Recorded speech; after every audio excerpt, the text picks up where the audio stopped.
It's been a very kind of whirlwind of emotions that we go through on this day.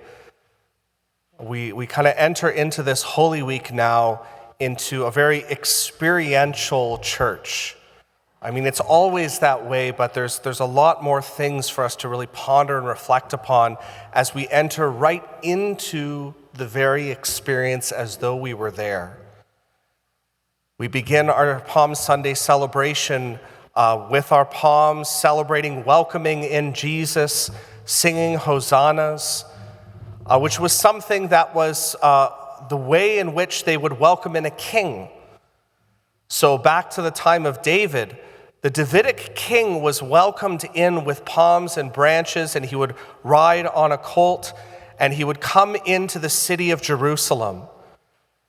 And so when he came in, this was their way of celebrating and rejoicing in the king, much like they would even when returning from war or some other major feat. They would celebrate and rejoice in their king as he gave a triumphal entry into Jerusalem. And then as he went up into Jerusalem, he would go and sit upon his throne. And so that was the experience that they would have had. And so when we see the people waving their palms, Jesus coming in on a colt and entering into Jerusalem, we see that they've accepted him as the Christ. They've accepted him as the Messiah, the Christ meaning the anointed one, the one who's anointed as king, the Davidic king. So this is really an acknowledgement as they're giving him this triumphal entry into Jerusalem that they see Jesus is the one. He is the king. He is the Messiah. He is the one to lead us forth in freedom. He is the king we've been waiting for. And he enters into Jerusalem and he doesn't sit upon the throne. It would seem very odd. Why doesn't he go and take his place on the throne? Instead, he enters into the temple. And then after spending his time there, he moves on and leaves Jerusalem. And there's this kind of an odd note that everything is left with because they've accepted him as king, and yet he didn't come in to reign as king. So what is he doing? Where did he leave? Why did he go? This goes back to what the early church fathers spoke and that I mentioned last week, that the glory of Jesus is on the cross. And that's why we go so quickly from this Mass. We begin welcoming in Jesus with hosannas and waving of palm branches, and then when he enters in, we move to the Lord's passion.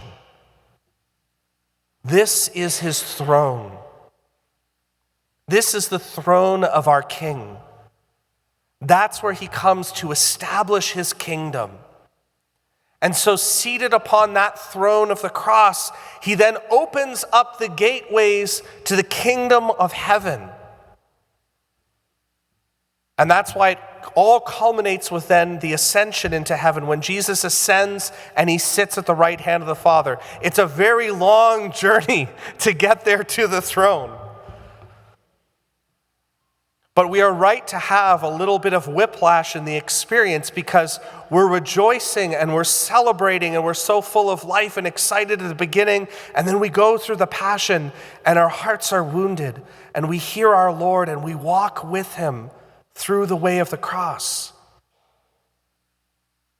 And yet we see also the way that he loves us as king. The way his throne is to be ushered in. And it's, I think, especially noted by those two times that we have during the gospel where we sing the Kyrie. Kyrie Christe eleison. Lord Christ, have mercy. We sing that Lord have mercy at what times?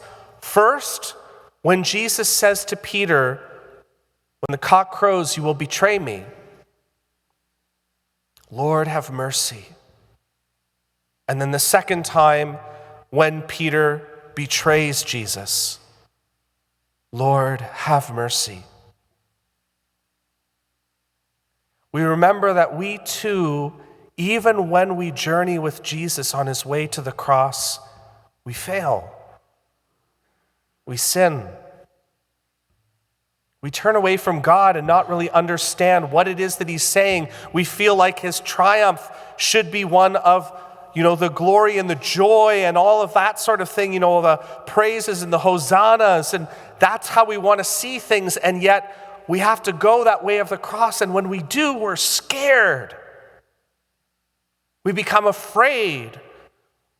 We lose heart. We feel like we can't do this. And we even at times betray our Lord when he needs us most. We fall asleep when we should be praying. We turn and run away and are scattered the moment that the heat gets raised up, that situations become tough. Even Mark mentions the man who fled away naked. Traditionally, that was Mark himself, that he added that note to show the shame of himself, that he even fled in total nakedness away from God. It was shameful. And yet those are mentioned because they are not the end.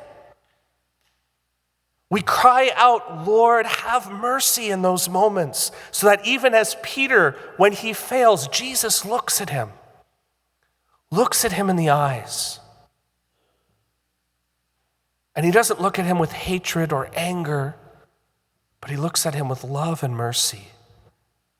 And that's why Peter goes away and he weeps. He recognizes when he sees the eyes of our Lord, what have I done? And he turns back to Jesus. So we get that opportunity here today to remember again, to not be afraid to look upon the gaze of Jesus. It's not one of condemnation. When we look in his eyes, it cuts to the heart.